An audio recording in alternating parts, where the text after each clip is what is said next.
गंगा के किनारे जलती हुई चिताओं की लपटें आसमान को छू रही थीं, जैसे दुख की कोई अंतहीन प्रार्थना ईश्वर तक पहुंचने की कोशिश कर रही हो। राम खिलावन की आंखें अब आंसुओं से सूख चुकी थीं। केवल एक शून्य सन्नाटा वहां बचा था, जो उसके हृदय को चीर रहा था। उसने अपनी पत्नी सुनीता के निष्प्राण शरीर को अग्नि के हवाले कर दिया था। वही सुनीता जो जीवन भर उसके साथ कंधे से कंधा मिलाकर गरीबी से लड़ती रही थी। चारों तरफ फैला हुआ धुआं और लकड़ियों के चटकने की आवाज उसके कानों में गूंज रही थी, लेकिन उसका मन अतीत की उन गलियों में भटक रहा था जहां उन्होंने सपने देखे थे। गंगा का ठंडा पानी भी आज उसके भीतर जल रही पीड़ा की आग को शांत करने में असमर्थ था, क्योंकि यह आग किसी चिता की नहीं, बल्कि एक गरीब किसान की बेबसी की थी। सुनीता की मौत कोई अचानक आई हुई दुर्घटना नहीं थी, बल्कि यह उस धीमी मौत का परिणाम थी जो गरीबी हर रोज धीरे धीरे उनके घर में लाती थी। कुछ महीने पहले उसे हल्का बुखार आना शुरू हुआ था, जिसे उन्होंने मामूली समझकर नजरअंदाज कर दिया था, क्योंकि दवाई के पैसे बचाकर वो अगली फसल के लिए बीज खरीदना चाहते थे। गांव के झोला छाप डॉक्टर की दवाई ने बीमारी को और बिगाड़ दिया, और जब तक राम खिलावन उसे शहर के बड़े सरकारी अस्पताल ले गया, तब तक बहुत देर हो चुकी थी। अस्पताल के ठंडे फर्श पर प्राचे सुनीता ने दम तोड़ दिया, और राम खिलावन के हाथ में बची थी सिर्फ एक खाली दवा की शीशी और कर्ज की लंबी लिस्ट। आज जब वो चिता को देख रहा था, उसे लग रहा था कि वो लकियां नहीं जल रही हैं, बल्कि उसका अपना आत्मसम्मान और पुरुषार्थ जल रहा है। तभी उसे अपने कुर्ते के किनारे पर एक नन्ही सी पकड़ महसूस हुई, जैसे कोई डूबता हुआ तिनके का सहारा ढूंढ रहा हो। उसने नीचे देखा तो 5 साल की अंजलि अपनी बगी बगी काली आंखों से उसे निहारे जा रही थी, जिनमें डर और सवाल दोनों थे। अंजलि को अभी तक यह समझ नहीं आया था कि उसकी मां अब कभी वापस नहीं आएगी। उसे बस इतना पता था कि पापा आज बहुत चुप है और मां वहां सो रही है जहां बहुत आग है। रामखिलावन ने अपनी बेटी को गोद में उठा लिया और उसके मैले कुचैले बालों को अपने खुरदरे हाथों से सहलाया। उस नन्ही सी जान का वजन उसे आज पहाड़ से भी ज्यादा भारी लग रहा था, क्योंकि अब इसकी पूरी जिम्मेदारी, इसका भविष्य और इसकी खुशियां केवल उसके कमजोर कंधों पर टिक गई थीं। गंगा मैया को साक्षी मानकर उस शमशान घाट की तपती हुई जमीन पर खड़े होकर राम खिलावन ने एक दृढ़ संकल्प लिया, जो उसके आने वाले जीवन की दिशा बदलने वाला था। उसने मन ही मन कसम खाई कि वो अंजलि को इस दुर्भाग्य के चक्रव्यूह से बाहर निकालकर ही दम लेगा, चाहे इसके लिए उसे अपना खून पानी की तरह क्यों न बहाना पड़े। वो अपनी बेटी को खेत में हल चलाने वाला किसान नहीं बनने देगा, और न ही किसी शराबी की बीवी बनने देगा जो गरीबी में दम तोला दे। वो उसे पचाएगा, इतना पचाएगा कि वो उन बाह्य अफसरों की तरह कुर्सी पर बैठे, जिन्हें देखने के लिए गांव के लोग घंटों धूप में खाए रहते हैं।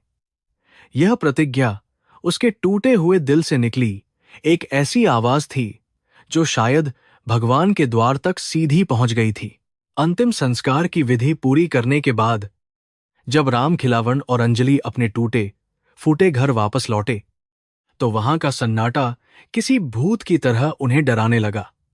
मिट्टी की दीवारों वाला वो घर, जहां कल तक सुनीता की चूड़ियों की खनक और आवाज गूंजती थी, आज बिल्कुल खामोश और वीरान लग रहा था।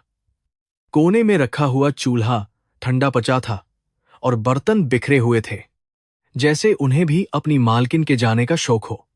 राम खिलावन ने अंजलि को उसकी पुरानी खटिया पर सुलाया और खुद जमीन पर बैठकर अंधेरे को घूरने लगा। रात के सन्नाटे में कुत्तों के भौंकने की आवाज और दूर से आती हुई रेलगाड़ी की सीटी उसे यह एहसास दिला रही थी कि दुनिया अपनी रफ्तार से चल रही है। बस उसका वक्त यहीं थम गया है। कुछ ही दिनों में गांव के लोग और रिश्तेदार आकर उसे समझाने लगे कि मर्द के लिए बिना औरत के घर चलाना असंभव होता है, इसलिए उसे दूसरी शादी कर लेनी चाहिए। कोई कहता कि अंजलि को मां की जरूरत है, तो कोई कहता कि बुढ़ापे में उसे सहारा चाहिए होगा। लेकिन राम खिलावन ने सबकी बातों को अनसुना कर दिया। वो जानता था कि अगर कोई सौतेली मां आई तो शायद अंजलि के हिस्से का प्यार और संसाधन बंट जाएंगे, और वो अपनी बेटी के भविष्य के साथ कोई समझौता नहीं करना चाहता था। उसने समाज के तानों और दबाव को उसी तरह सहन किया जैसे एक पुराना बरगद का पेड़ को आंधी और तूफान को सहता है, बिना झुके और बिना टूटे। उसके लिए अब उसकी पत्नी की यादें और बेटी का भविष्य ही जीने का एकमात्र सहारा बन चुके थे। अगली सुबह से ही रामखिलावन ने अपने आप को खेत के काम में ऐसे झोंक दिया जैसे कोई मशीन बिना रुकावट के चलती है। सूरज निकलने से पहले वो खेत में पहुंच जाता और अंधेरा होने तक हल चलाता, बीज बोता और पानी लगाता। उसके पास जमीन का एक छोटा सा टुक्का था जो पुश्तैनी था, लेकिन वो जानता था कि सिर्फ इससे अंजलि की पाजाई का खर्च नहीं निकल पाएगा। इसलिए उसने गांव के बगे जमींदार ठाकुर सिंह के खेत में भी बटाई पर काम करना शुरू कर दिया। जहां मेहनत उसकी होती थी लेकिन मुनाफा ज्यादातर ठाकुर का होता था। उसके हाथों में छाले पड़ गए, पैरों की एड़ियां फट गईं और चेहरा धूप से झुलस गया। लेकिन हर शाम जब वो घर लौटता और अंजलि को किताब लिए बैठा देखता तो उसकी सारी थकान मिट जाती थी। अंजलि गांव के सरकारी स्कूल में पढ़ने लगी और जल्द ही अध्यापकों की आंखों का तारा बन गई, क्योंकि उसमें सीखने की एक अद्भुत ललक थी। रामखिलावन भले ही अनपाद था, लेकिन वो रोज रात को दिया जलाकर अंजलि के पास बैठता और उसे पढ़ते हुए देखता रहता, जैसे कोई पुजारी अपनी देवी की आराधना कर रहा हो। जब अंजलि उसे अ से अनार और क से कमल पाकर सुनाती तो रामखिलावन की छाती गर्व से चौड़ी हो जाती और उसे लगता कि वो दुनिया का सबसे अमीर आदमी है। वो अपनी बेटी की हर छोटी से छोटी जरूरत पूरी करने के लिए अपनी जरूरतों का गला घोंट देता था। कभी अपने लिए नया कुर्ता नहीं खरीदा, कभी त्योहार पर मिठाई नहीं खाई ताकि अंजलि के लिए किताबें और पेन खरीद सके। लेकिन किसान की किस्मत में सुख कहां लिखा होता है। एक साल ऐसा सूखा पड़ा कि धरती की छाती फट गई और फसलें खेत में ही दम तो गईं। रामखिलावन ने आसमान की तरफ देखकर कई बार ईश्वर से प्रार्थना की, लेकिन बादल ऐसे रूठे थे जैसे उन्होंने कभी बरसने की कसम न खाई हो। गांव के कई किसान शहर की तरफ मजदूरी करने भागे, लेकिन रामखिलावन अपनी बेटी की पाछाई छोकर कहीं नहीं जा सकता था। उस कठिन समय में उसने अपने घर के बचे कुचे गेहूं और चावल अंजलि के लिए बचाकर रखे और खुद कई रातें सिर्फ पानी पीकर गुजार दीं। भूख उसके पेट में चूहे दौड़ जाती थी, लेकिन उसका संकल्प उस भूख से कहीं ज्यादा मजबूत था। इस संघर्ष भरे दौर ने बाप और बेटी के रिश्ते को और भी गहरा और पवित्र बना दिया था, जिसमें शब्दों की जरूरत नहीं पड़ती थी। अंजलि भी अपनी उम्र से पहले समझदार हो गई थी। वो स्कूल से आते ही घर का काम करती, बर्तन मांजती और अपने पिता के लिए रोटी बनाती। वो देखती थी कि कैसे उसके पिता का शरीर समय से पहले बूढ़ा हो रहा है, कैसे उनकी कमर झुक रही है, और यही देखकर उसने मन ही मन ठान लिया था कि वो अपने पिता के सपने को टूटने नहीं देगी। रात को जब वो लालटेन की मध्यम रोशनी में पाईती तो रामखिलावन दूर बैठा उसे देखता और सोचता कि यही वो रोशनी है जो एक दिन उनके घर के अंधेरे को हमेशा के लिए मिटा देगी। जैसे जैसे अंजलि बड़ी होती गई, उसे गांव में जाति और गरीबी के भेदभाव का सामना करना पड़ा, जो उसके कोमल मन पर गहरे घाव छो गया।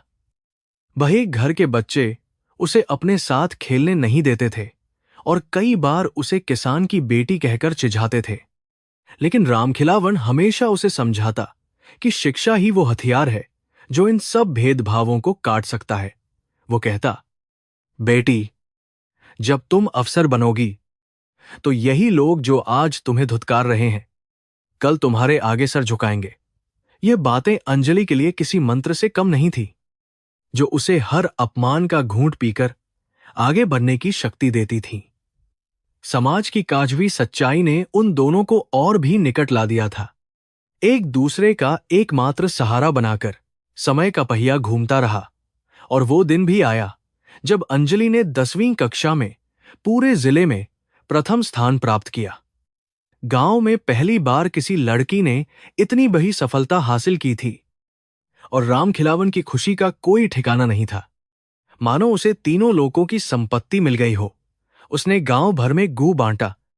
हालांकि उसके पास अगले दिन के खाने के लिए पैसे नहीं थे, लेकिन उस दिन उसकी चाल में एक अलग ही शान थी। मास्टर जी ने घर आकर कहा कि अंजलि में कलेक्टर बनने के गुण हैं, और यह शब्द रामखिलावन के कानों में शहद की तरह घुल गए।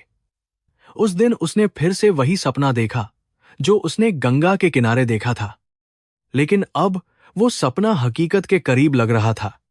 लेकिन सफलता के साथ नई चुनौतियां भी आईं। आगे की पढ़ाई के लिए शहर के कॉलेज में दाखिला लेना जरूरी था, और वहां का खर्च उठाना रामखिलावन की औकात से बाहर था। रात भर वो करवट बदलता रहा, छत की कईयों को गिनता रहा और हिसाब लगाता रहा कि कैसे पैसे जुटाए जाएं। उसके पास अब बेचने के लिए कुछ नहीं बचा था, सिवाय अपनी मेहनत और उस छोटे से जमीन के टुकड़े के जो उनके पुरखों की निशानी थी। सुबह होते ही उसने फैसला कर लिया कि चाहे कुछ भी हो जाए, अंजलि की पयाई नहीं रुकेगी। वो ठाकुर सिंह के पास जाने के लिए तैयार हुआ, यह जानते हुए भी कि शेर के मुंह में हाथ डालना कितना खतरनाक हो सकता है। लेकिन बेटी के भविष्य के आगे उसे अपना हर डर छोटा लग रहा था। रामखिलावन ने अपना पुराना गमछा कंधे पर डाला और अंजलि के सिर पर हाथ रखकर उसे आशीर्वाद दिया, बिना उसे बताए कि वो कहां जा रहा है। अंजलि अपनी किताबों में मग्न थी। उसे इस बात का आभास भी नहीं था कि उसका पिता आज उसके लिए अपनी आत्मा का सौदा करने जा रहा है। सूरज की पहली किरणें आंगन में पड़ रही थीं, जो उम्मीद की किरण जैसी लग रही थी। लेकिन रामखिलावन के चेहरे पर चिंता की लकीरें गहरी थीं। उसने घर की दहलीज पार की और उस कच्ची सड़क पर चल पाद जो उसे ठाकुर की हवेली तक ले जाती थी। वही हवेली जो गांव के कई किसानों की बर्बादी की गवाह थी। लेकिन आज रामखिलावन एक किसान नहीं, बल्कि एक पिता बनकर चल रहा था, जिसके पास खोने के लिए कुछ नहीं था, लेकिन पाने के लिए एक पूरी दुनिया थी। ठाकुर सिंह की हवेली का वह बड़ा सा लोहे का दरवाजा रामखिलावन के लिए किसी यमराज के द्वार से कम नहीं था, लेकिन आज उसे उसी द्वार पर अपनी गरिमा का बलिदान देना था। हवेली के बरामदे में मुनीम जी अपनी बही खाते खोलकर बैठे थे और ठाकुर सिंह हुक्का गुड़गुड़ा रहे थे। उनकी आंखों में वह क्रूर चमक थी जो शिकारी की आंखों में शिकार को देखकर आती है। रामखिलावन ने अपने कांपते हाथों को जोड़कर विनती की, मालिक, बिटिया का कॉलेज में दाखिला होना है, बस कुछ पैसों की मदद कर दीजिए। मैं अपनी चमड़ी बेचकर भी आपका कर्ज चुका दूंगा। ठाकुर ने एक कुटिल मुस्कान के साथ एग्रीमेंट के कागज आगे बढ़ा दिए, जिन पर अंगूठा लगाते ही रामखिलावन ने अपनी आजादी और सुकून को गिरवी रख दिया था। उसे पता था कि सूद की दर उसकी जान ले लेगी, लेकिन अंजलि के सुनहरे भविष्य के सामने उसे अपना वर्तमान बहुत सस्ता लग रहा था। कर्ज का पैसा तो मिल गया, लेकिन उसके साथ ही शुरू हुआ रामखिलावन के जीवन का सबसे कठिन अध्याय, जहां दिन और रात का फर्क मिट चुका था। वह सुबह 4 बजे उठकर ठाकुर के खेतों में पसीना बहाता, जहां बैल की जगह कई बार उसे खुद हल खींचना पड़ता था, और दोपहर में जब बाकी मजदूर आराम करते, वह दूसरों के खेतों में गड्ढे खोदने या बोझा ढोने चला जाता। उसका शरीर अब मांस और हड्डियों का ढांचा नहीं, बल्कि एक मशीन बन गया था जिसे रुकने की इजाजत नहीं थी। हर शाम जब सूरज ढलता, उसकी थकान उसे तोड़ देती थी, लेकिन घर की दिशा में देखते ही उसे याद आता कि एक उम्मीद का दिया उसका इंतजार कर रहा है, और यही सोच उसके लाखाते कदमों में जान डाल देती थी। घर की रसोइया में गरीबी का नंगा नाच चलता था, जहां 2 वक्त की रोटी का जुगाड़ करना भी किसी युद्ध जीतने जैसा था। रामखिलावन अक्सर अंजलि के सामने झूठ बोलता कि उसने जमींदार के यहां भरपेट खाना खा लिया है, ताकि अंजलि के हिस्से की रोटियां कम न पड़ें। वह खुद रसोई के कोने में बैठकर चावल का पानी मांड नमक डालकर पी लेता और अपनी भूख को धोखा दे देता। अंजलि कई बार पूछती, बाबा, आप हमारे साथ क्यों नहीं खाते? तो वह हंसकर टाल देता, बिटिया, वहां पूरी सब्जी बनी थी, अब पेट में जगह नहीं है। यह सफेद झूठ बोलते समय उसका कलेजा मुंह को आता था। लेकिन एक पिता की जिद थी कि उसकी बेटी कभी भूखे पेट न सोए, चाहे उसे खुद अपनी अंथियां क्यों न जलानी पड़े। अंजलि की पजाई का स्तर जैसे जैसे बंज रहा था, वैसे वैसे किताबों और स्टेशनरी का खर्च भी आसमान छू रहा था, जो रामखिलावन की कमर तो रहा था। एक बार अंजलि को सिविल सेवा की तैयारी के लिए कुछ संदर्भ पुस्तकों की सख्त जरूरत थी, जिनकी कीमत रामखिलावन की महीने भर की कमाई से भी ज्यादा थी। उसने अपनी जेब टटोली तो उसमें केवल कुछ चिल्लर और धूल थी, लेकिन वह अपनी बेटी के चेहरे पर निराशा नहीं देख सकता था। उसने अंजलि से कहा, तू चिंता मत कर बेटिया, कल तक किताबें आ जाएंगी। और घर से निकल पाया। उसे समझ नहीं आ रहा था कि अब और क्या बेचे, क्योंकि घर में बर्तन और स्वाभिमान के सिवा अब कुछ बचा ही नहीं था। शहर के सरकारी अस्पताल के ब्लड बैंक के बाहर लंबी कतार में खड़ा रामखिलावन अपनी बारी का इंतजार कर रहा था, जहां लोग चंद रुपयों के लिए अपना खून बेचते थे। डॉक्टर ने उसकी कमजोर हालत देखकर पहले मना कर दिया, लेकिन रामखिलावन की आंखों में ऐसी लाचारी और जिद थी कि डॉक्टर को झुकना पड़ा।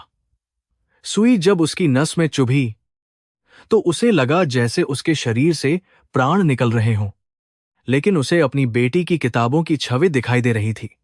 खून देने के बाद जब वह खड़ा हुआ तो दुनिया उसकी आंखों के सामने घूम गई और वह दीवार के सहारे बैठ गया। उसे हाथ में मिले वो चंद नोट किसी खजाने से कम नहीं लग रहे थे, क्योंकि उनमें उसका लाल रक्त और पिता का प्यार मिला हुआ था। शाम को जब वह किताबें लेकर घर पहुंचा तो उसका चेहरा पीला पजा हुआ था और होंठ सूखे थे, लेकिन आंखों में एक अजीब सी चमक थी। अंजलि ने किताबें देखीं तो खुशी से झूम उठी। उसने पिता के पीले पत्ते चेहरे पर ध्यान नहीं दिया, या शायद रामखिलावन ने उसे अंधेरे में ठीक से देखने ही नहीं दिया। उसने कहा, बाबा, ये तो बहुत महंगी हैं, पैसे कहां से आए? रामखिलावन ने कामपति आवाज में झूठ बोला, अरे, ठाकुर साहब ने पुराने काम का इनाम दिया है, तू बस पचाई पर ध्यान दे। उस रात रामखिलावन को तेज बुखार चढ़ गया, लेकिन उसने किसी को खबर नहीं होने दी और चुपचाप अपनी पुरानी रजाई में ठिठुरता रहा, यह सोचकर कि उसकी दी हुई खून की स्याही से अंजलि अपनी किस्मत लिखेगी। गांव में लोग बातें बनाने लगे थे कि रामखिलावन पागल हो गया है, जो एक लड़की की पचाई पर इतना पैसा बर्बाद कर रहा है। लोग कहते, अरे रामखिलावन, कितना भी पुचा ले, अंत में तो उसे चौका बर्तन ही करना है, क्यों अपनी जान दे रहा है? ये ताने उसके दिल में तीर की तरह चुभते थे, लेकिन वह कभी पलटकर जवाब नहीं देता था। वह जानता था कि उसका जवाब उसकी बेटी की सफलता देगी, इसलिए उसने अपने कानों को बहरा कर लिया था। समाज की यह संकीर्ण सोच उसके इरादों को और मजबूत कर देती थी। वह सोचता था कि अगर मेरी बेटी अफसर बन गई तो यह तमाचा उन सभी के गाल पर होगा जो आज उसकी गरीबी का मजाक उड़ा रहे हैं। सर्दी की रातें अब और भी जानलेवा हो गई थीं, क्योंकि रामखिलावन के पास पहनने के लिए कोई गर्म कपड़ा नहीं बचा था। उसका पुराना स्वेटर भी तार तार हो चुका था। अंजलि रात रात भर जागकर पचाई करती थी और रामखिलावन अपनी फटी हुई चादर ओढ़कर दरवाजे के पास पहरा देता था, ताकि कोई जानवर या शराबी उसे परेशान न करे। ठंड से उसके जौन दर्द करते थे, खांसी उसे सोने नहीं देती थी, लेकिन वह मुंह पर कपड़ा रखकर खांसता था ताकि अंजलि का ध्यान न भटके। उसने अपनी जिंदगी को एक मोमबत्ती की तरह बना लिया था, जो खुद जलकर खत्म हो रही थी ताकि दूसरे को रोशनी मिल सके। यह त्याग किसी किताब में नहीं लिखा जाने वाला था, यह तो बस उस कच्ची झोपड़ी की दीवारों में दफन हो रहा था। ठाकुर सिंह का मुनीम अब अक्सर घर आने लगा था और सरेआम गालियां देकर तकादा करता था, जिससे रामखिलावन का सर शर्म से झुक जाता था। एक दिन मुनीम ने धमकी दी, अगर अगली फसल तक ब्याज नहीं चुकाया तो तुम्हारी जमीन और यह झोपड़ी सब नीलाम हो जाएगी। राम खिलावन ने उसके पैर पकड़ लिए और समय की भीख मांगी।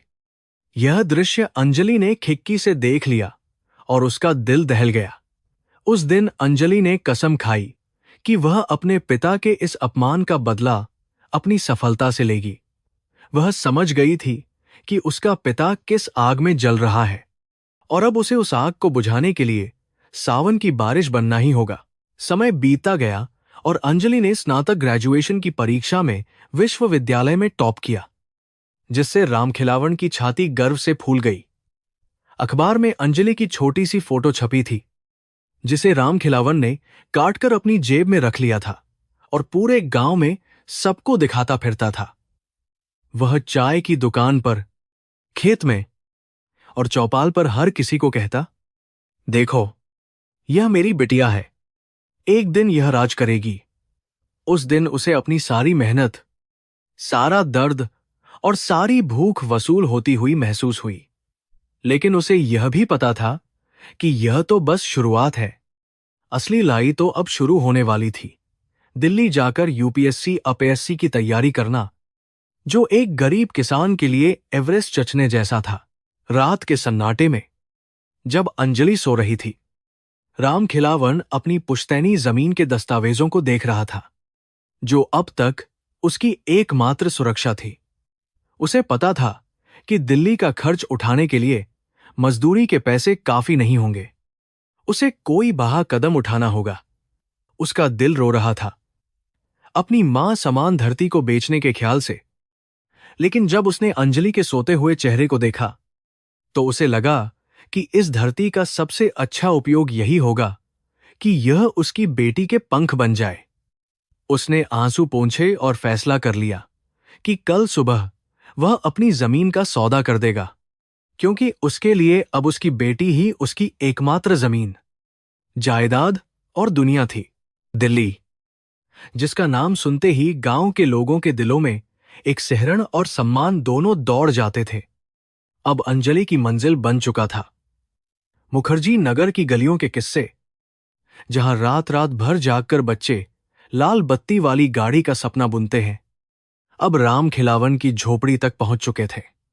अंजलि जानती थी कि गांव के सीमित संसाधनों और बिजली की कटौती के बीच रहकर यूपीएससी जैसी कठिन परीक्षा को पास करना लगभग नामुमकिन है।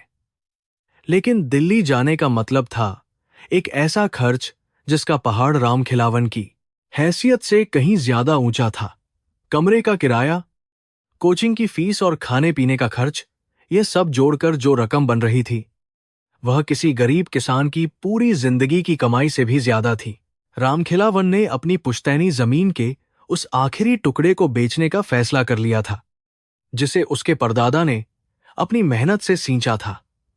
यह जमीन केवल मिट्टी का टुकड़ा नहीं थी, बल्कि यह उनके परिवार की इज्जत और अस्तित्व का प्रमाण थी, जिसे बेचना अपनी मां को बेचने जैसा पाप माना जाता था। लेकिन रामखिलावन के लिए उसकी बेटी का भविष्य उसकी अपनी आत्मा और पूर्वजों की इज्जत से भी बढ़कर था। वह कचहरी गया और उसने उन दस्तावेजों पर अपना अंगूठा लगा दिया, जो उसे अब तक जमींदार न सही, पर एक किसान होने का दर्जा देते थे। जमीन हाथ से जाते ही उसे लगा जैसे उसके पैरों के नीचे से धरती खिसक गई हो और वह हवा में झूल रहा हो। पैसों की गड्डी को गमछे में लपेटकर जब रामखिलावन घर लौटा, तो उसकी चाल में एक अजीब सा भारीपन था, जैसे वह कोई लाश ढो रहा हो। उसने अंजलि के सामने उन नोटों को ऐसे रखा जैसे वह कोई बड़ी लॉटरी जीत कर लाया हो, चेहरे पर एक झूठी मुस्कान चिपकाए हुए।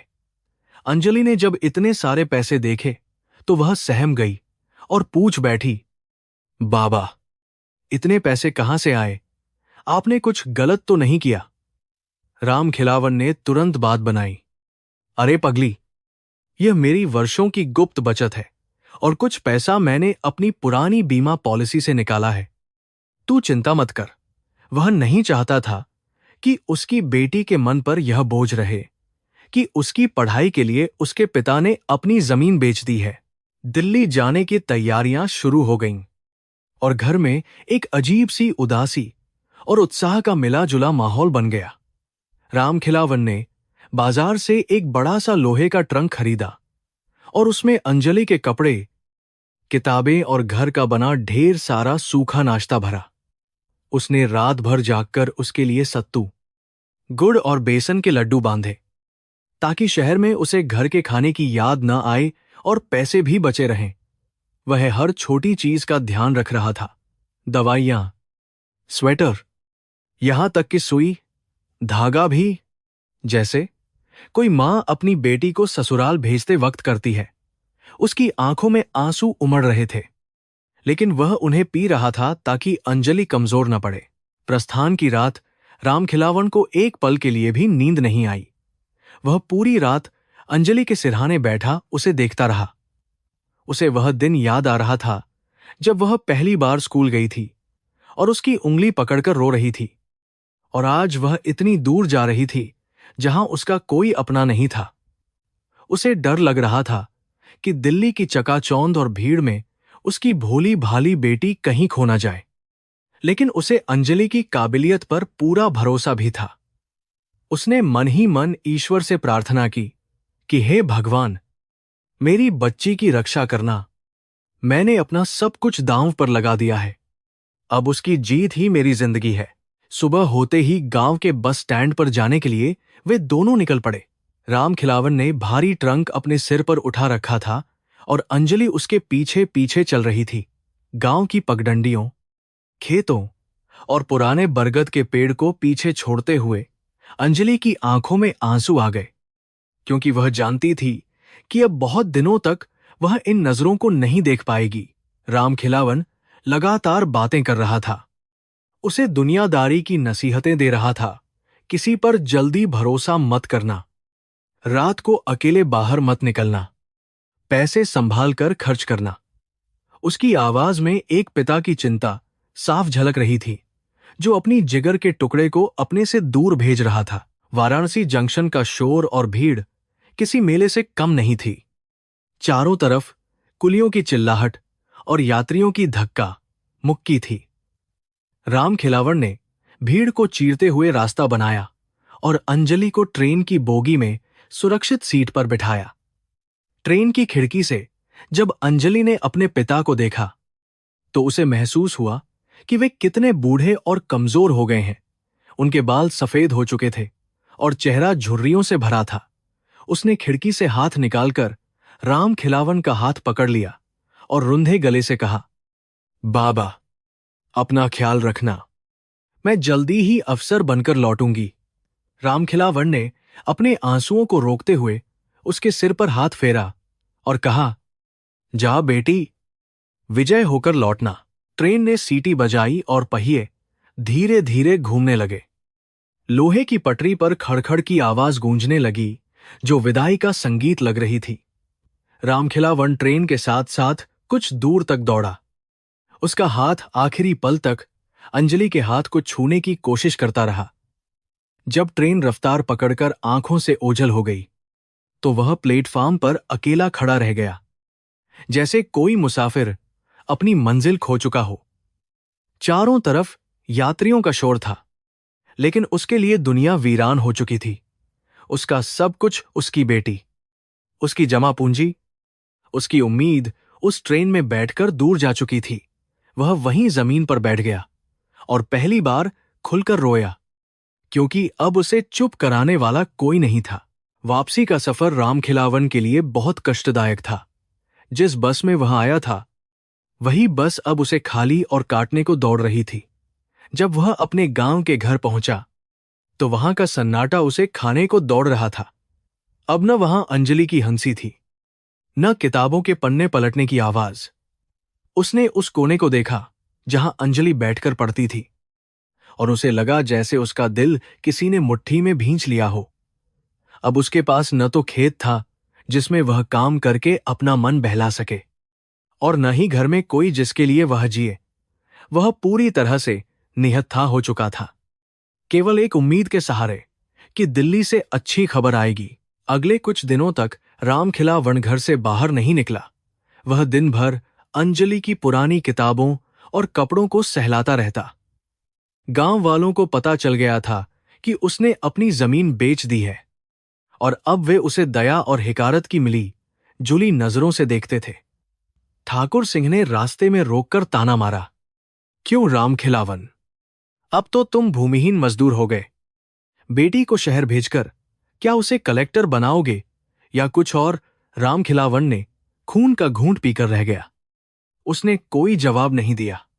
उसने तय कर लिया था कि अब उसका जवाब उसकी बेटी की सफलता ही होगी, चाहे इसके लिए उसे कितना भी अपमान क्यों न सहना पड़े।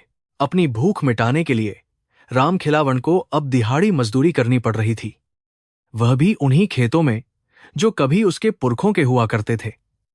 यह नियति का कैसा क्रूर मजाक था कि जिस मिट्टी का वह मालिक था, अब उसी मिट्टी को खोदने के लिए उसे दूसरों के आगे हाथ फैलाने पड़ रहे थे। वह अपना पेट काटकर पैसे बचाता और हर महीने मनी ऑर्डर से अंजलि को भेजता, साथ में एक पत्र भी लिखवाता जिसमें लिखा होता, मैं यहां मजे में हूं, पैसों की कोई कमी नहीं है, तुम बस पढ़ाई पर ध्यान दो। यह झूठ उसकी आदत बन गया था, एक ऐसा पवित्र झूठ जो उसकी बेटी के सपनों की नींव को मजबूत कर रहा था। उधर दिल्ली में अंजलि एक छोटे से घुटन भरे कमरे में रहकर अपनी तपस्या में जुटी हुई थी। अनजान थी अपने पिता की वास्तविक स्थिति से। वह सोचती थी कि बाबा के पास बचत के पैसे हैं, इसलिए वह बिना किसी अपराधबोध के अपनी कोचिंग और पढ़ाई में मग्न थी। वह सुबह 4 बजे उठती और रात के 2 बजे तक पढ़ती। उसकी दीवारों पर भारत का नक्शा और संविधान की धाराएं चिपकी हुई थीं। हर बार जब उसे थकान महसूस होती, वह अपने पिता का चेहरा याद करती और फिर से किताबों में डूब जाती। उसे नहीं पता था कि जिस पैसे से वह किताबें खरीद रही है, वह उसके पिता के पसीने और अपमान की कमाई है। समय बीतता गया और रामखिलावन की आर्थिक स्थिति बद से बदतर होती गई।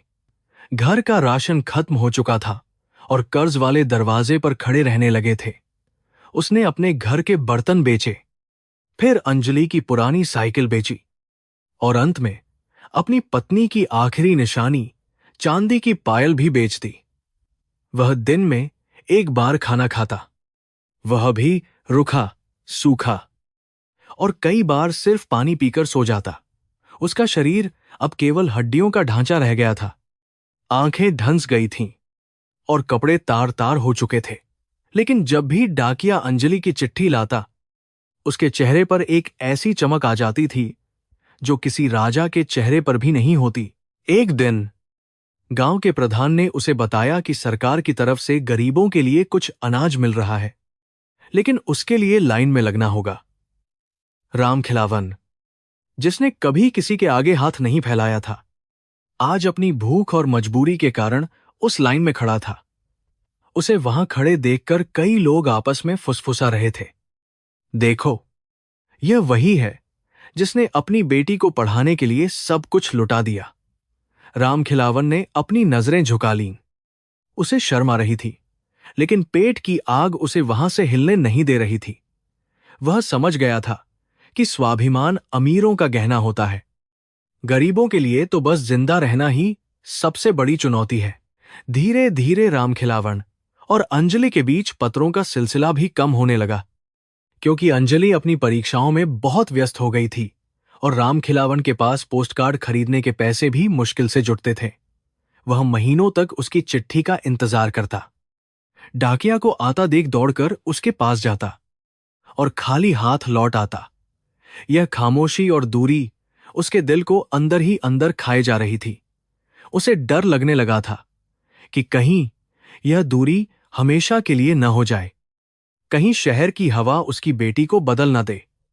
लेकिन फिर वह खुद को समझाता कि यह सब एक बड़े उद्देश्य के लिए है और सब्र का फल मीठा होगा। दिल्ली से आने वाली चिट्ठियों का सिलसिला अचानक थम गया था, जैसे किसी ने चलती हुई सांसों पर रोक लगा दी हो। रामखिलावन रोज डाकिया की राह देखता, अपनी धुंधली आंखों से धूल भरी सड़क को घूरता रहता, लेकिन हर बार उसे निराशा ही हाथ लगती। उसे नहीं पता था कि अंजलि ने अपनी मुख्य परीक्षा मेंस एग्जाम की तैयारी के लिए दुनिया से अपना संपर्क काट लिया है। ताकि उसका ध्यान न भटके। एक पिता का दिल अनहोनी की आशंकाओं से कांप उठता था। कभी सोचता कि बेटी बीमार तो नहीं, कभी सोचता कि कहीं शहर के लोगों ने उसे परेशान तो नहीं किया। लेकिन फिर वह अपने मन को समझाता कि शेरनी शिकार पर निकली है, वापस आएगी तो जीत का परचम लहराते हुए ही आएगी। यह खामोशी उसके लिए किसी सजा से कम नहीं थी, लेकिन उसने इसे भी अपनी तपस्या का हिस्सा मान लिया था। इधर गांव में ठाकुर सिंह के सब्र का बांध अब पूरी तरह टूट चुका था, क्योंकि ब्याज की रकम मूलधन से भी कई गुना बढ़ गई थी। एक काली सुबह ठाकुर अपने लठैतों और मुनीम के साथ राम खिलावन के दरवाजे पर आ धमका और चिल्लाया, बाहर निकल बुड्ढे, आज हिसाब बराबर होगा। राम खिलावन हाथ जोड़कर बाहर आया, गिड़गिड़ाया, पैरों में गिर पड़ा। लेकिन पत्थर दिल पिघलते नहीं है। ठाकुर ने हुक्म दिया और उसके आदमियों ने घर का सामान बाहर फेंकना शुरू कर दिया। टूटी हुई खटिया, कुछ एल्यूमीनियम के बर्तन और अंजलि की पुरानी कॉपियां धूल में मिल गईं। राम खिलावन पागलों की तरह सामान बचाने दौड़ा, लेकिन एक जोरदार धक्के ने उसे जमीन पर गिरा दिया, ठीक उसी जगह जहां कभी उसने अपनी बेटी को चलना सिखाया था। पूरा गांव तमाशबीन बना खड़ा था। किसी में इतनी हिम्मत नहीं थी कि ठाकुर के खिलाफ आवाज उठाए या उस लाचार पिता की मदद करे। राम खिलावन की आंखों के सामने उसके घर के दरवाजे पर बड़ा सा ताला जड़ दिया गया। वह घर जिसे उसने अपने खून पसीने से बनाया था, जहां उसकी पत्नी की यादें और बेटी का बचपन बसा था, वह ताला केवल लकड़ी के दरवाजे पर नहीं, बल्कि राम खिलावन की किस्मत और इज्जत पर लगा था। उसे गांव की सीमा से बाहर निकल जाने का फरमान सुना दिया गया, क्योंकि अब वह उस जमीन पर बोझ बन चुका था। वह शून्यता में अपनी उजड़ी हुई गृहस्थी को देखता रहा। उसकी आंखों से आंसू भी नहीं निकल रहे थे, क्योंकि शायद आंसुओं ने भी उसका साथ छोड़ दिया था। उस रात राम खिलावन ने खुले आसमान के नीचे, गांव के बाहर वाले पीपल के पेड़ के नीचे शरण ली, जहां आवारा कुत्ते भी उसे संदिग्ध नजरों से देख रहे थे। ठंड हड्डियों को गला रही थी, लेकिन उससे ज्यादा ठंडा वह एहसास था कि अब उसका इस दुनिया में कोई ठिकाना नहीं रहा। उसने अपनी जेब से अंजलि की वह छोटी सी फोटो निकाली और उसे सीने से लगा लिया। यही अब उसकी एकमात्र संपत्ति और जीने की वजह थी। वह सोच रहा था कि अगर अंजलि को पता चला कि उसका बाप बेघर हो गया है, तो उसकी पढ़ाई खराब हो जाएगी, उसका सपना टूट जाएगा। इसलिए उसने तय किया कि वह मर जाएगा, लेकिन अपनी बदहाली की खबर दिल्ली तक नहीं पहुंचने देगा। यह एक पिता का सर्वोच्च बलिदान था, जो अपनी संतान की उड़ान के लिए अपनी ही जड़ों को काट रहा था। अगली सुबह सूरज निकलने से पहले ही राम खिलावन ने अपनी पोटली उठाई और उस गांव को हमेशा के लिए अलविदा कह दिया, जहां उसकी 7 पुश्तें जन्मी और मरी थीं।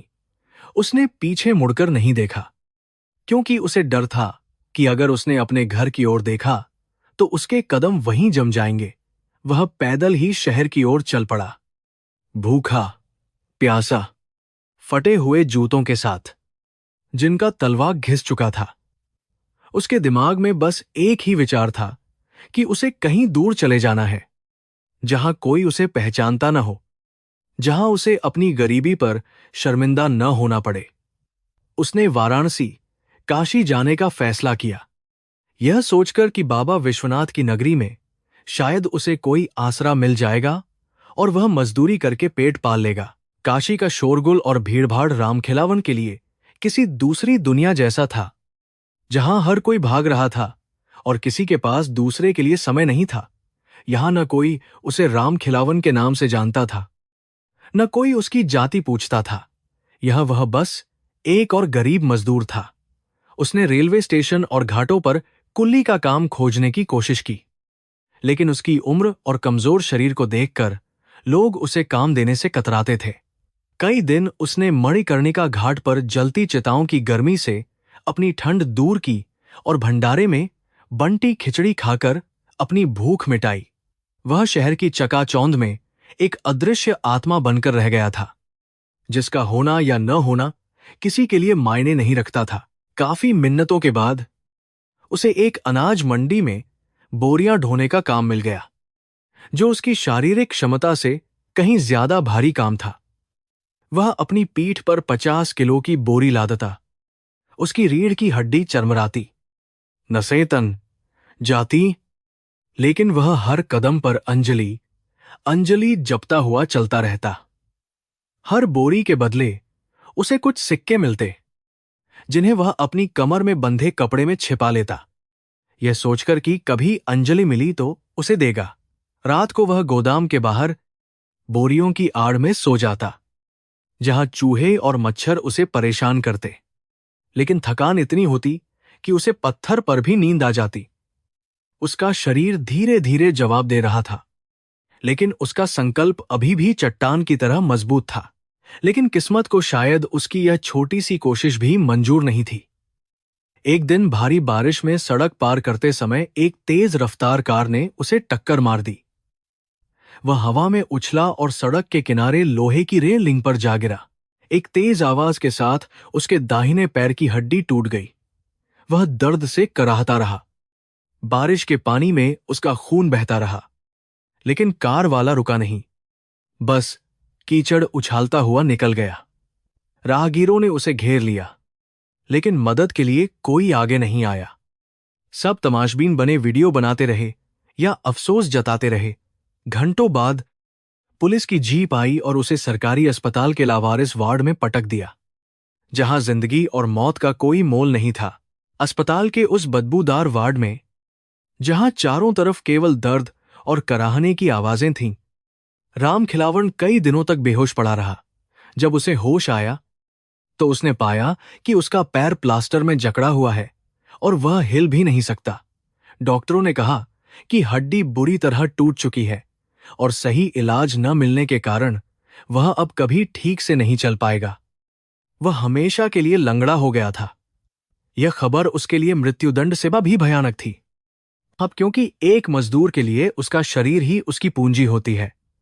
अब वह न बोझा ढो सकता था, न रिक्शा चला सकता था। वह पूरी तरह से लाचार और दूसरों पर निर्भर हो गया था। इलाज के नाम पर बस खाना पूर्ति हुई और कुछ हफ्तों बाद उसे अस्पताल से बाहर निकाल दिया गया, क्योंकि उसके पास देने के लिए पैसे नहीं थे और न ही कोई सिफारिश थी। राम खिलावन बैसाखी के सहारे सड़क पर आ गया। उसका टूटा हुआ पैर उसे हर कदम पर असहनीय पीड़ा दे रहा था।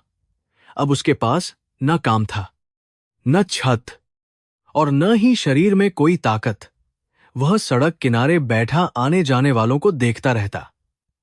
भूख अब उसके लिए एक राक्षस बन गई थी, जो उसकी अंतड़ियों को नोच रही थी, और स्वाभिमान धीरे धीरे दम तोड़ रहा था। उसने कई बार सोचा कि गंगा में कूदकर जान दे दे, लेकिन अंजलि का चेहरा उसे रोक लेता। अगर मैं मर गया तो उसे कौन देखेगा? शायद एक दिन वह मुझे ढूंढती हुई आए। आखिरकार वह दिन भी आया जिससे राम खिलावन सबसे ज्यादा डरता था। 3 दिन की भूख ने उसे घुटने टेकने पर मजबूर कर दिया। दशाश्वमेध घाट की सीढ़ियों पर बैठकर उसने कांपते हाथों से एक प्लास्टिक का टूटा हुआ कटोरा उठाया और आने जाने वाले यात्रियों के सामने फैला दिया। पहली बार जब उसने कहा, बाबूजी, कुछ दे दो, बहुत भूख लगी है, तो उसकी अपनी आवाज उसे किसी अजनबी की लगी और उसकी आत्मा भीतर ही भीतर रो पड़ी। कुछ लोगों ने हिकारत से देखा, कुछ ने सिक्का फेंक दिया और वह उस सिक्के को उठाने के लिए झुका। उस दिन राम खिलावन नाम का स्वाभिमानी किसान मर गया और एक बेनाम भिखारी का जन्म हुआ। अब वह घाट के उसी कोने में पड़ा रहता जहां हजारों श्रद्धालु मोक्ष की तलाश में आते थे, लेकिन उसके लिए यह जीवन ही नर्क बन चुका था। उसकी दाढ़ी बढ़ गई थी, बाल जटाओं में बदल गए थे और कपड़े चीथड़े हो चुके थे। कोई उसे पहचान भी नहीं सकता था कि यह वही पिता है जिसने अपनी बेटी को पढ़ाने के लिए सब कुछ त्याग दिया। वह गंगा आरती की घंटियों की आवाज सुनता और ईश्वर से शिकायत करता, हे महादेव, यह कैसी परीक्षा है? मैंने तो बस अपनी बेटी के लिए एक अच्छा जीवन मांगा था, वह यात्रियों के चेहरों में अंजलि को ढूंढता। हर जवान लड़की को देखकर उसकी आंखों में एक चमक आ जाती, फिर निराशा छा जाती। उधर दिल्ली में अंजलि अपनी अंतिम परीक्षा दे रही थी, पूरे आत्मविश्वास के साथ, यह सोचते हुए कि उसके पिता गांव में उसकी सफलता की प्रार्थना कर रहे होंगे। उसे नहीं पता था कि जिस समय वह गरीबी उन्मूलन और सामाजिक न्याय पर निबंध लिख रही थी, उसी समय उसका पिता एक रोटी के टुकड़े के लिए आवारा कुत्तों से लड़ रहा था। यह विडंबना इतनी क्रूर थी कि अगर कागज पर लिखी जाए तो स्याही भी रोपे। राम खिलावन ने अपनी याददाश्त को धुंधला करना शुरू कर दिया था ताकि दर्द कम हो। वह अब खुद को भूलने लगा था। बस एक नाम अंजलि उसके अवचेतन मन में खुदा हुआ था। मौसम बदलते रहे। गर्मी की लू ने उसे झुलसाया और मानसून की बारिश ने उसे भिगोया, लेकिन वह अपनी जगह से नहीं हटा। उसका टूटा हुआ कटोरा अब उसकी पहचान बन गया था और वह घाट के भिखारियों की भीड़ का एक हिस्सा बन गया था। कभी कभी कोई दयालु यात्री उसे पुराना कंबल या खाना दे जाता तो वह उसे आशीर्वाद देता, लेकिन उसकी आंखों में अब वह चमक नहीं थी जो कभी हुआ करती थी। वह एक जिंदा लाश बन चुका था जो सिर्फ सांस ले रहा था, क्योंकि मौत उसे लेने नहीं आ रही थी। वह इंतजार कर रहा था, शायद किसी चमत्कार का, या शायद अपने अंत का, जो उसे इस पीड़ा से मुक्ति दिला सके। वाराणसी की गलियों में भजन और कीर्तन गूंजते रहते थे। राम नाम सत्य है की आवाजें आती रहती थीं, जो उसे याद दिलाती थीं कि जीवन क्षणभंगुर है। राम खिलावन अक्सर सोचता कि क्या उसकी बेटी अब बड़ी अफसर बन गई होगी, क्या वह लाल बत्ती वाली गाड़ी में घूमती होगी। यह सोचकर उसके सूखे होंठों पर एक फीकी मुस्कान आ जाती। वह अपने आप से बातें करता, हवा में हाथ हिलाता। लोग उसे पागल समझने लगे थे, लेकिन उसके पागलपन में भी एक गहरा प्रेम छिपा था, एक ऐसा प्रेम जिसने उसे बर्बाद कर दिया। फिर भी उसे उस बर्बादी पर कोई पछतावा नहीं था। वह बस इतना चाहता था कि एक बार, बस मरने से पहले एक बार अपनी गुड़िया को जी भर के देख ले। दिल्ली के धौलपुर हाउस में संघ लोक सेवा आयोग APSC के नोटिस बोर्ड पर जब अंतिम परिणाम चस्पा किया गया तो वहां मौजूद भीड़ में एक नाम बिजली की तरह कौंध गया, अंजलि कुमारी, रैंक 1। यह खबर जंगल की आग की तरह पूरे देश में फैल गई कि एक गरीब किसान की बेटी ने देश की सबसे कठिन परीक्षा में सर्वोच्च स्थान प्राप्त किया है। मीडिया के कैमरे और माइक्रोफोन अंजलि की तरफ मुड़ गए। हर कोई उसकी सफलता का राज जानना चाहता था, लेकिन अंजलि की नम आंखें भीड़ में केवल एक चेहरे को तलाश रही थीं जो वहां मौजूद नहीं था। उसके कानों में तालियों की गड़गड़ाहट गूंज रही थी, लेकिन उसका दिल अपने पिता की उस खामोश शाबाशी को सुनने के लिए तड़प रहा था जो उसे बचपन में मिलती थी।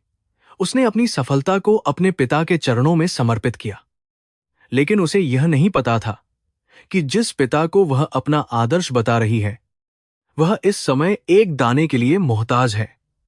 यह जीत अधूरी थी क्योंकि जश्न मनाने वाला मुख्य व्यक्ति ही गायब था। मसूरी में लाल बहादुर शास्त्री राष्ट्रीय प्रशासन अकादमी LBSNA में ट्रेनिंग के दौरान अंजलि को हर पल अपने पिता की याद आती रही। उसने कई बार गांव में संपर्क करने की कोशिश की, लेकिन कोई ठोस खबर नहीं मिली। ट्रेनिंग खत्म होने के बाद मानो नियति ने खुद इस नाटक का मंचन किया हो। अंजलि को उसी जिले का DM डिस्ट्रिक्ट मैजिस्ट्रेट नियुक्त किया गया जहां उसका अपना गांव था। जब वह नीली बत्ती वाली सरकारी गाड़ी में बैठकर अपने जिले की सीमा में दाखिल हुई तो पुलिस के जवानों ने उसे सलामी दी। यह वही सड़क थी जहां से कभी उसका पिता नंगे पैर, फटे हुए कपड़ों में बोझ ढोते हुए गुजरता था, और आज उसकी बेटी उसी सड़क पर राजशाही ठाट-बाट के साथ गुजर रही थी। समय का यह बदलाव इतना नाटकीय था कि अगर कोई देखता तो शायद विश्वास न कर पाता। अंजलि की आंखों में गर्व नहीं, बल्कि एक बेचैनी थी। उसे जल्द से जल्द अपने घर पहुंचना था। जिला मुख्यालय में कार्यभार संभालने के बाद अंजलि ने सबसे पहला काम अपनी सरकारी गाड़ी को अपने गांव रामपुर की तरफ मोड़ने का किया। उसके साथ सुरक्षा गाजियों का पूरा काफिला था। सायरन की आवाज से पूरा इलाका गूंज रहा था और गांव के लोग अपने घरों से बाहर निकल आए थे। जिस गांव ने कभी उसे और उसके पिता को हिकारत की नजर से देखा था, आज वही गांव उसके स्वागत में पलकें बिछाए खड़ा था।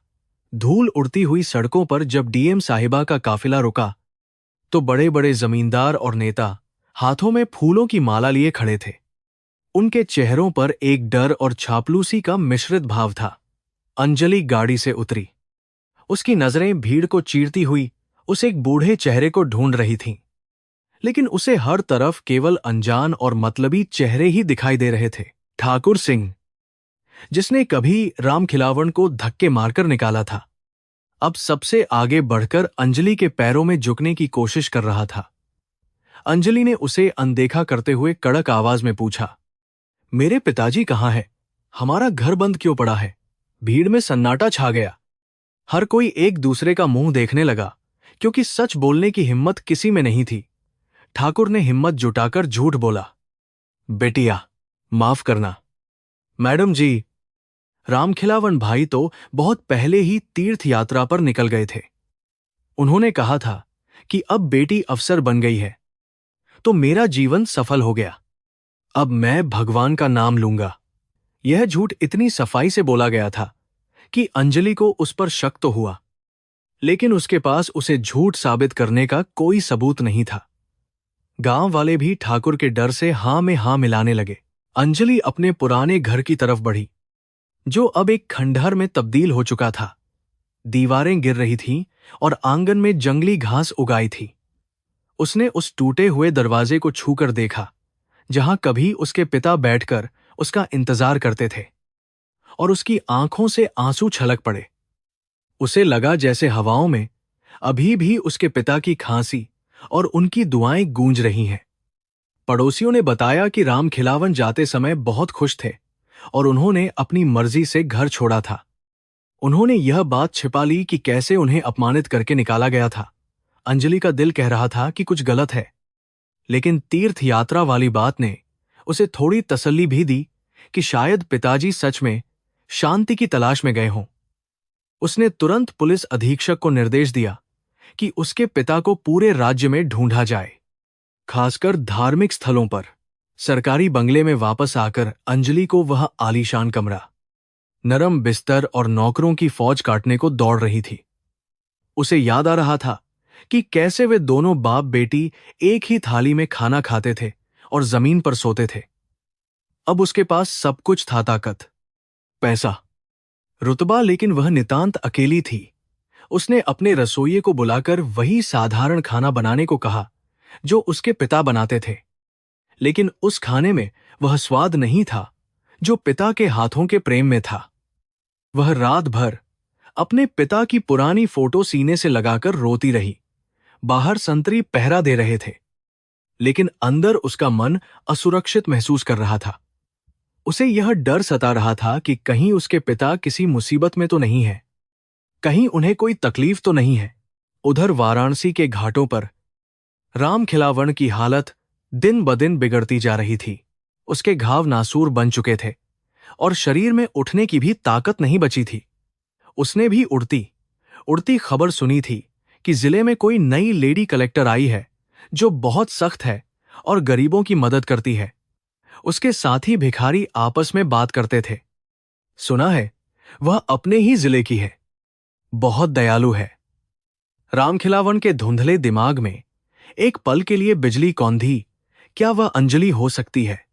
लेकिन फिर उसने अपने फटे हुए चीथड़ों, बहते हुए घावों और गंदे शरीर को देखा और उस विचार को झटक दिया। वह सोचने लगा कि अगर अंजलि ने उसे इस हाल में देख लिया तो उसकी कितनी बदनामी होगी।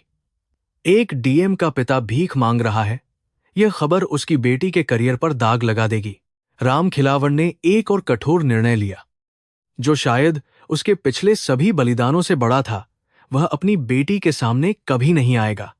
वह अपनी पहचान को अपनी मौत के साथ ही दफन कर देगा, ताकि उसकी बेटी का सिर हमेशा ऊंचा रहे।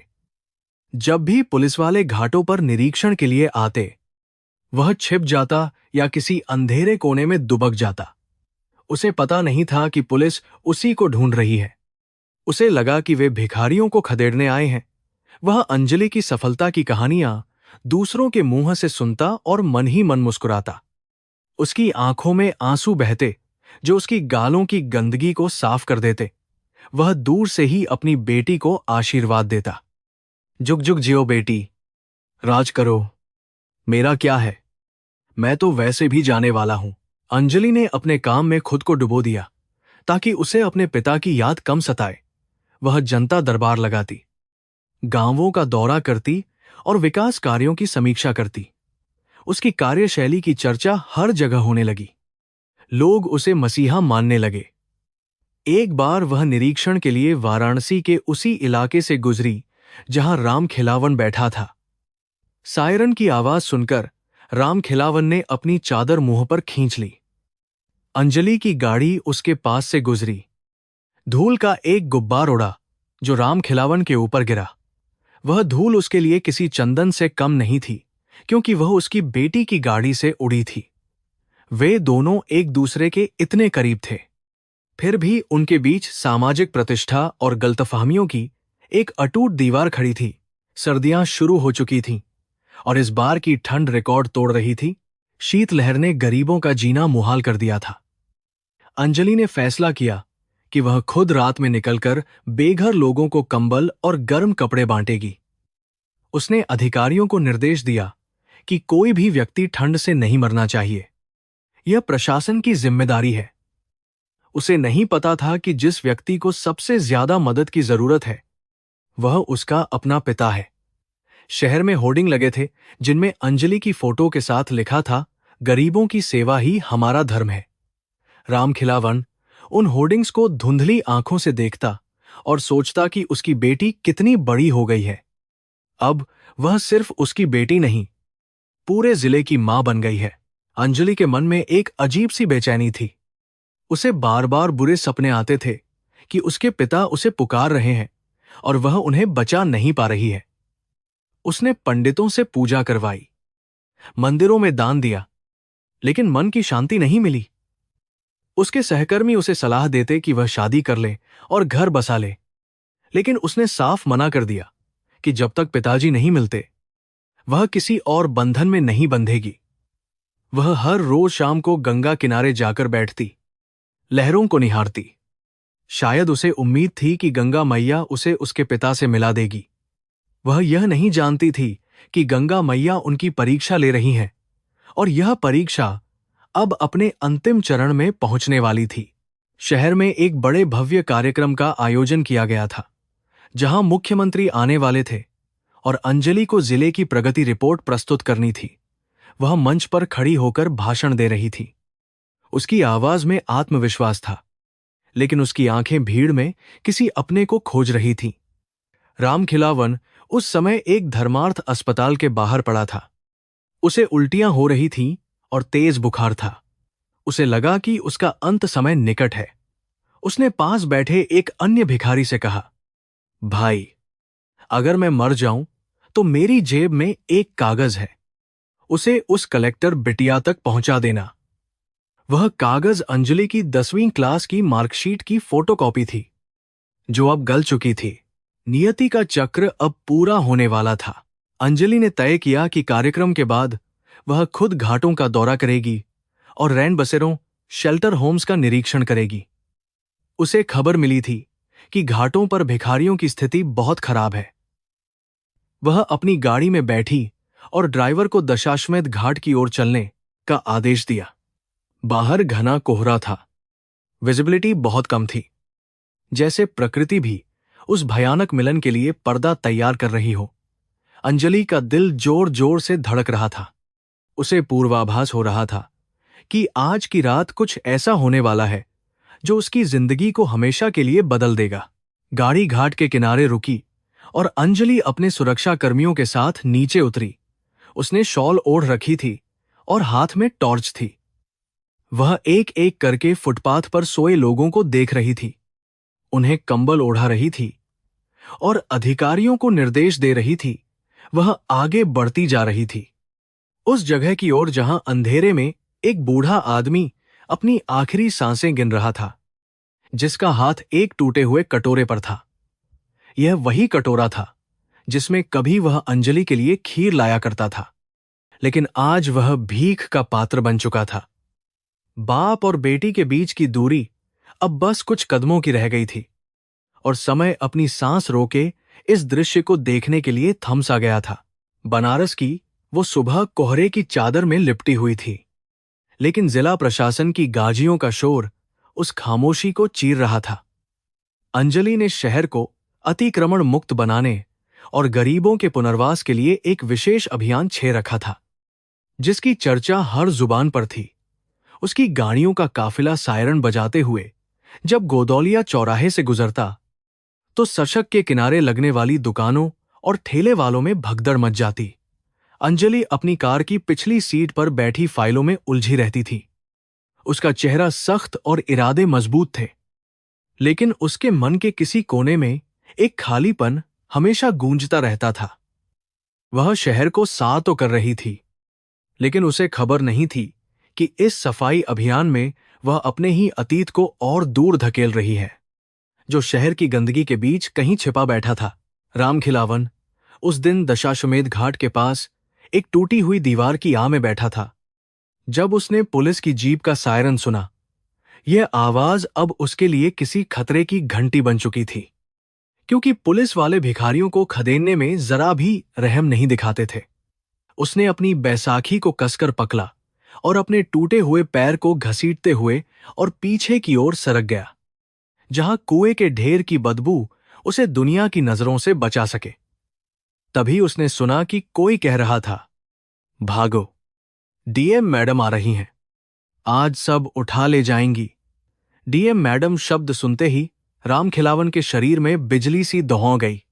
उसका दिल जोर जोर से धड़कने लगा, डर से नहीं, बल्कि एक अजीब सी उम्मीद और बेचैनी से।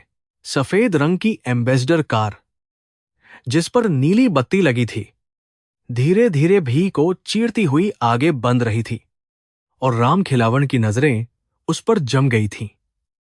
उसने देखा कि कार की खिड़की का शीशा थोहा नीचे था और अंदर एक सांवली सूरत वाली लड़की बैठी थी, जिसके चेहरे पर वही गंभीरता थी जो कभी रामखिलावन के माथे पर हुआ करती थी जब वह खेत जोतता था।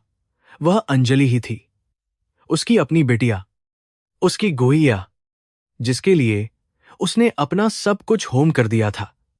रामखिलावन का मन हुआ कि वह चिल्लाकर उसे पुकारे, दुआ कर, गाजी के पास जाए और कहे, बेटी, मैं यहां हूं। तेरा बाबा उसका हाथ हवा में उठा भी, लेकिन जुबान तालू से चिपक कर रह गई, जैसे किसी ने उसका गला घोंट दिया हो।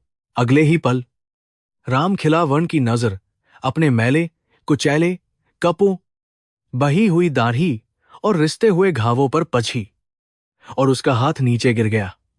उसने सोचा, अगर मैं अभी उसके सामने गया तो लोग क्या कहेंगे कि इस जिले की मालिक का बाप एक भिखारी है। यह विचार किसी तेजाब की तरह उसके दिल को जला गया। उसे लगा कि उसका यह रूप अंजलि की उस चमकती हुई दुनिया पर एक काला धब्बा लगा देगा, जिसे उसने इतनी मेहनत से बनाया है। मीडिया वाले फोटो खींचेंगे, समाज थूकेगा, और शायद अंजलि को शर्मिंदा होना पड़ेगा। नहीं, वह अपनी बेटी की सफलता के आए नहीं आ सकता। उसने उसे उड़ने के लिए पंख दिए थे, अब वह खुद उसके पैरों की जंजीर नहीं बन सकता था। यह सोचकर वह और भी गहरे अंधेरे में दुबक गया। गाजी कुछ ही दूरी पर रुकी और अंजलि बाहर निकली। उसके साथ सुरक्षा कर्मियों का घेरा था, जो उसे आम लोगों से दूर रख रहा था। रामखिलावन एक खंभे की ओट से उसे देख रहा था। उसकी आंखों से आंसुओं की धार बह रही थी, जो उसकी गालों की गंदगी को धो रही थी। अंजलि ने एक अधिकारी को डांटते हुए कहा, इन गरीबों के लिए रैन बसेरे का इंतजाम क्यों नहीं हुआ? अभी तक मुझे बहाने नहीं चाहिए। यह वही आवाज थी जो कभी बचपन में उससे जिद करती थी कि बाबा, मुझे मेला देखने जाना है। आज उस आवाज में हुकूमत थी, सत्ता थी, लेकिन रामखिलावन को उसमें अपनी बेटी की वही मासूमियत सुनाई दे रही थी। वह गर्व से फूल रहा था, लेकिन उसका कलेजा भी फट रहा था, क्योंकि वह उसे गले नहीं लगा सकता था। अंजलि की नारें इधर उधर घूम रही थीं, जैसे वह कुछ ढूंढ रही हो। शायद खून के रिश्तों की कोई अदृश्य डोर उसे खींच रही थी। एक पल के लिए उसकी नजर उस खंभे की तरफ भी गई जहां रामखिलावन छिपा था, लेकिन रामखिलावन ने तुरंत अपना मुंह अपनी पुरानी चादर में छिपा लिया।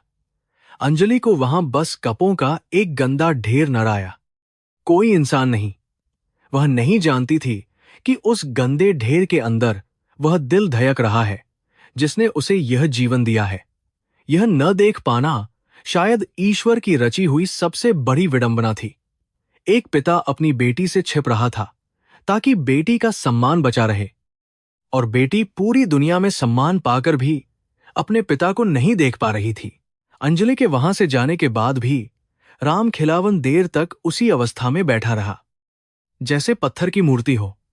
जब गांजियों का काफिला दूर चला गया और धूल बैठ गई, तब वह बाहर निकला और उस जगह की मिट्टी को माथे से लगाया जहां अंजलि के कदम पड़े थे।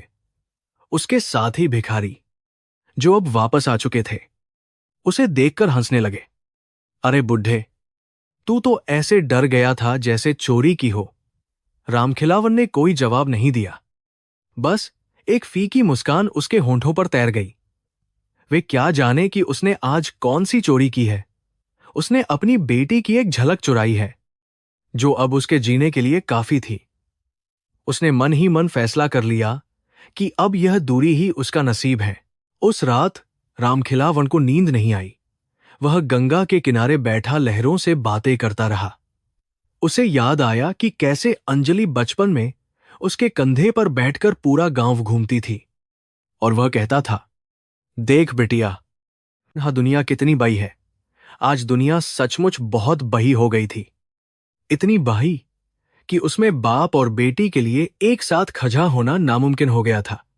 समाज की ऊंच नीच, अमीर गरीब और हाकिम प्रजा की दीवारें इतनी ऊंची हो गई थीं कि खून के रिश्ते भी उन्हें लांघ नहीं पा रहे थे। रामखिलावन ने सोचा कि उसका बलिदान तभी पूरा होगा जब वह अपनी पहचान को अपनी मौत तक गुप्त रखेगा। वह अंजलि का अतीत था और अंजलि भविष्य थी, और अतीत और भविष्य कभी एक साथ नहीं चल सकते। अगले कुछ दिनों तक रामखिलावन ने अपनी जगह बदल ली। वह अब उन रास्तों पर नहीं बैठता था जहां से वीआईपी वीप गाजियां गुजरती थीं। वह शहर की तंग और अंधेरी गलियों में चला गया, जहां गंदगी और बदबू का साम्राज्य था, लेकिन जहां उसकी बेटी के आने की कोई संभावना नहीं थी। यह आत्मनिर्वासन, सेल्फ एग्जाइल, उसने खुद चुना था। उसका शरीर अब पूरी तरह साथ छोड़ रहा था। भूख और ठंड ने उसे कंकाल बना दिया था, लेकिन उसकी आंखों में एक अजीब सा सुकून था। उसे तसल्ली थी कि उसने अपनी बेटी को अपनी बदहाली की परछाई से भी दूर रखा है। यह एक ऐसा प्रेम था जिसमें पाने की चाह नहीं, बल्कि खोने का साहस था। उधर अंजलि अपने बंगले में बेचैन रहती थी। उसे बार बार लगता कि बनारस की गलियां उससे कुछ कहना चाहती हैं। उसने अपने पीए पा से कहा, पता नहीं क्यों, मुझे लगता है कि मैं कुछ भूल रही हूं, कुछ छूट रहा है मुझसे। पीए ने कहा, मैडम, आप बहुत काम कर रही हैं, शायद थकान है। लेकिन अंजलि जानती थी कि यह थकान नहीं, बल्कि आत्मा की पुकार है। वह अक्सर अपनी गाजी रोककर सड़क किनारे के बुजुर्गों को गौर से देखती, जिससे उसका स्टाफ भी हैरान रहता। वह हर बूढ़े चेहरे में अपने पिता की छवि तलाशती, लेकिन उसे हर बार निराशा हाथ लगती। वह जितनी ज्यादा ताकतवर होती जा रही थी, उतनी ही ज्यादा असहाय महसूस कर रही थी। रामखिलावन की हालत अब ऐसी हो गई थी कि वह भीख मांगने के लिए भी हाथ नहीं उठा पाता था। वह कचरे के ढेर में पड़े सूखे टुके या किसी के फेंके हुए भोजन पर निर्भर हो गया था। उसके पैर का घाव सड़ चुका था और उसमें कीड़े पड़ गए थे, जिससे भयंकर दुर्गंध आती थी। लोग उसे देखते ही नाक पर कपा रख लेते और दूर से ही उसे भगा देते। हटो यहां से, बीमारी फैलाएगा। यह शब्द उसे रोज सुनने पड़ते थे, लेकिन इस अपमान के बीच भी वह अपनी फटी हुई जेब में रखी अंजलि की फोटो को कभी कभी निकालकर देख लेता और बुदबुदाता, तू रानी है बिटिया, तू रानी है। यह एकमात्र मंत्र था जो उसे अभी तक जिंदा रखे हुए था। एक दिन शहर में कड़ाके की ठंड पड़ रही थी और बारिश ने मौसम को और भी जानलेवा बना दिया था। प्रशासन ने घोषणा की कि कोई भी खुले में न सोए, लेकिन राम खिलावन जिस गली में पड़ा था वहां तक प्रशासन की नजर नहीं पहुंचती थी। वह भीगते हुए ठिठुर रहा था। उसका बुखार तेज हो गया था। उसे लगा कि यमराज अब उसके करीब आ चुके हैं। उसने अपनी धुंधली आंखों से आकाश की ओर देखा और ईश्वर से आखिरी प्रार्थना की, हे प्रभु, बस एक बार, मरने से पहले एक बार उसे करीब से देख लूं, फिर चाहे मुझे नर्क में डाल देना। उसकी यह पुकार उस तूफानी रात में हवा के झोंकों के साथ बह गई। शायद किसी ने सुनी, शायद नहीं। उसी रात अंजलि को खबर मिली कि शहर के निचले इलाकों में बारिश का पानी भर गया है और कई बेघर लोग फंस गए हैं। उसने तुरंत अपनी आपदा प्रबंधन टीम को तैयार किया और खुद मौके पर जाने का फैसला किया। सबने उसे रोका कि मौसम बहुत खराब है, लेकिन वह नहीं मानी। उसे लग रहा था कि आज रात उसे घर पर नहीं बैठना चाहिए। उसकी गाड़ियों का काफिला उस इलाके की तरफ बढ़ा जहां रामखिलावन अपनी आखिरी सांसें ले रहा था। यह नियति का खेल था या बाप बेटी के प्यार की कशिश, जो उन्हें एक बार फिर, शायद आखिरी बार, एक दूसरे के करीब ला रही थी। गाजी के वाइपर तेजी से चल रहे थे, लेकिन बाहर का दृश्य धुंधला था। अंजलि की बेचैनी बढ़ती जा रही थी। उसका दिल जोर जोर से धड़क रहा था, जैसे कोई अनहोनी होने वाली हो। उसने ड्राइवर से कहा, गाजी धीरे चलाओ, मुझे बाहर देखना है। वह खिड़की से बाहर झांक रही थी, जहां अंधेरे और बारिश के बीच उसे जिंदगी का असली चेहरा दिखाई दे रहा था। उसे नहीं पता था कि कुछ ही पलों में उसका सामना उस सच से होने वाला है जिसे वह सालों से ढूंढ रही थी, और वह सच उसे पूरी तरह तोड़ कर रख देगा। फासला अब मिटने वाला था, लेकिन इसकी कीमत बहुत भारी होने वाली थी। राम खिलावन अब अर्ध बेहोशी की हालत में था। उसे भ्रम हो रहा था कि अंजलि स्कूल की वर्दी में उसके पास आ रही है और कह रही है, बाबा, चलो घर चलते हैं। वह हवा में हाथ हाथ बढ़ा रहा था। हां बिटिया, अभी आया। तभी उसके कानों में फिर से सायरन की आवाज गूंजी, लेकिन इस बार वह आवाज उसे डरा नहीं रही थी, बल्कि लॉरी जैसी लग रही थी। उसे लगा कि उसकी बेटी उसे लेने आ गई है। वह उस गीली सड़क पर पाचे पाचे मुस्कुराया। उसकी आंखों की पुतलियां स्थिर हो गईं, लेकिन सांस अभी भी अटकी हुई थी। वह इंतजार कर रहा था, उस आखिरी पल का जब दो दुनियाएं आपस में टकराएंगी और एक बाप का अस्तित्व हमेशा के लिए याद बन जाएगा। तूफानी हवाओं और मूसलाधार बारिश ने बनारस शहर को अपने आगोश में ले लिया था, जैसे प्रकृति खुद इस बाप बेटी के अंतिम मिलन के लिए रो रही हो। अंजलि की गाजी की हेडलाइट्स अंधेरे को चीरती हुई उस संकरी और गंदी गली में पड़ी, जहां कचरे के ढेरों के बीच इंसानियत दम तो रही थी। कीच और गंदगी से सनी उस जगह पर गाजी से उतरते ही अंजलि के जूतों में गंदा पानी भर गया, लेकिन उसे इसकी कोई परवाह नहीं थी। उसके सुरक्षाकर्मी छाता लेकर उसके पीछे दौड़ रहे थे। मैडम, आप यहां मत जाइए, बहुत गंदगी है। लेकिन अंजलि ने उन्हें हाथ के इशारे से रोक दिया। उसके मन में एक अजीब सी घबराहट थी, एक ऐसी कसक जो उसे बता रही थी कि उसका घर किसी आलीशान बंगले में नहीं, बल्कि इसी बदबूदार गली के किसी कोने में छिपा है। उसने देखा कि दीवार के किनारे कई लोग ठिठुर रहे हैं, जिनके पास ढकने के लिए प्लास्टिक की थैलियों के सिवा कुछ नहीं था। अंजलि ने अपने हाथों से कंबल बांटना शुरू किया। वह हर एक चेहरे को झुककर देखती, मानो किसी खोई हुई चीज को तलाश रही हो। बारिश की बूंदें उसके चेहरे पर गिर रही थीं और उसके आंसुओं के साथ मिल रही थीं। उसकी नजर गली के सबसे अंधेरे कोने में पज्जी, जहां एक गठरी जैसा कुछ पड़ा था, जो हिल भी नहीं रहा था। उसका दिल जोर से धक्का। उसके कदम अपने आप उस दिशा में बहा गए। वहां एक बूढ़ा आदमी पचा था, जिसका शरीर केवल हड्डियों का ढांचा था और उसके ऊपर मक्खियां भिनभिना रही थीं। यह दृश्य किसी भी पत्थर दिल इंसान को पिघला देने के लिए काफी था। और अंजलि तो एक बेटी थी। अंजलि उस बूढ़े के पास घुटनों के बल बैठ गई। उसने अपने महंगे कपों की परवाह नहीं की जो कीचे में सन रहे थे। उसने कांपते हाथों से उस बूढ़े के ऊपर कंबल डाला और उसे हिलाया। बाबा, सुनिए, आंखें खोलिए, हम मदद के लिए आए हैं। उस बूढ़े का शरीर बर्फ जैसा ठंडा पड़ चुका था और सांसें अटक अटक कर चल रही थीं। पास में ही एक पुराना, जंग लगा हुआ और कई जगहों से पिचका हुआ एल्यूमीनियम का कटोरा रखा था, जिसमें बारिश का गंदा पानी भर गया था। अंजलि की नजर अचानक उस कटोरे पर पड़ी और उसकी सांसें वहीं थम गईं। वह कटोरा कोई मामूली भीख का पात्र नहीं था। उस पर एक खास निशान था, 6 का, जिसे उसने बचपन में कील से खुद खोदा था। समय का चक्र उल्टा घूमा और अंजलि को अपना बचपन याद आ गया। यह वही टिफिन का डिब्बा था जिसमें वह स्कूल में सूखी रोटियां और नमक लेकर जाती थी। यह वही बर्तन था जिसमें उसके पिता अपने हिस्से का खाना बचाकर उसके लिए रखते थे। उसका दिमाग सुन्न पड़ गया। दुनिया घूमती हुई महसूस हुई। उसने कांपते हाथों से उस कटोरे को उठाया। हां, यह वही था, उसके पिता के त्याग का प्रतीक, जो आज भीख का कटोरा बन चुका था। एक भयानक चीख उसके गले में अटक गई। उसने पागलपन के आवेश में उस बूढ़े के चेहरे पर पाजी हुई गंदी और भीगी हुई जटाओं को हटाया।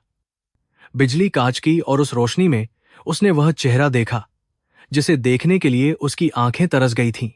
रामखिलावन बाबा। यह चीख इतनी दर्दनाक थी कि बादलों की गंगराहट भी उसके सामने फीकी पड़ गई। अंजलि ने अपने पिता के सिर को अपनी गोद में रख लिया और पागलों की तरह उसे झकझोरने लगी। बाबा, आंखें खोलिए, देखिए, मैं आ गई हूं, आपकी अंजलि बाबा। मैं कलेक्टर बन गई हूं, देखिए ना। उसके आंसू रामखिलावन के चेहरे पर गिर रहे थे, जो शायद उसके जीवन का अंतिम जल तर्पण था। रामखिलावन की पलकें धीरे धीरे हिलीं। शायद अपनी बेटी की आवाज ने उसकी आत्मा को शरीर छोड़ने से एक पल के लिए रोक लिया था। उसने अपनी धुंधली और पथराई आंखों से ऊपर देखा। उसे यमराज नहीं, अपनी गुहिया दिखाई दी। लेकिन अब वह गुहिया नहीं, एक मेमसाब थी। रामखिलावन के सूखे और फटे हुए होठों पर एक बहुत ही कमजोर मुस्कान तैर गई, जिसमें दर्द और सुकून दोनों थे। उसने अपना हाथ उठाने की कोशिश की, वही हाथ जो अब लकड़ी जैसा सख्त हो चुका था, ताकि वह अपनी बेटी के सिर पर रख सके। लेकिन उसमें ताकत नहीं थी। उसकी नजरें अपनी बेटी की लाल बत्ती वाली गाजी और फिर अपने कटोरे पर गईं। उसे शर्म महसूस हुई। उसने अपनी उंगलियों से उस कटोरे को दूर धकेलने की कोशिश की, मानो वह कहना चाहता हो कि बेटा, यह तेरी शान के खिलाफ है। यह एक पिता का स्वाभिमान था, जो मौत के मुहाने पर भी अपनी बेटी की प्रतिष्ठा की रक्षा करना चाहता था। वह नहीं चाहता था कि दुनिया देखे कि डीएम का बाप एक भिखारी है।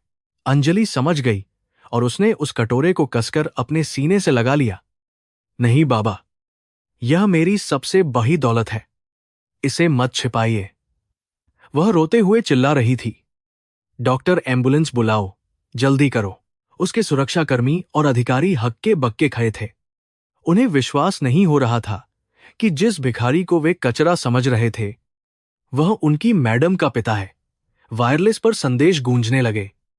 शहर के सबसे बाहें डॉक्टरों को बुलाया जाने लगा। लेकिन अंजलि जानती थी कि अब बहुत देर हो चुकी है। वह देख सकती थी कि उसके पिता की आंखों की पुतली स्थिर हो रही है। रामखिलावन ने अपनी पूरी ताकत बटोरकर बहुत धीमी आवाज में, लगभग फुसफुसाते हुए कहा, तू जीत गई बिटिया। मैं हार गया। ये शब्द अंजलि के दिल को किसी खंजर की तरह चीर गए। नहीं बाबा, आप नहीं हारे। मैं हार गई हूं यह वर्दी, यह कुर्सी, यह सब बेकार है। अगर मैं आपको नहीं बचा सकी। वह दहाई मार मार कर रोने लगी। राम खिलावन की आंखों से एक आखिरी आंसू लुका और वहीं गाल पर अटक गया। उसने अपनी धुंधली नजरों से अपनी बेटी का चेहरा आखिरी बार जी भर के देखा, जैसे वह इस छवि को अपने साथ उस पार ले जाना चाहता हो।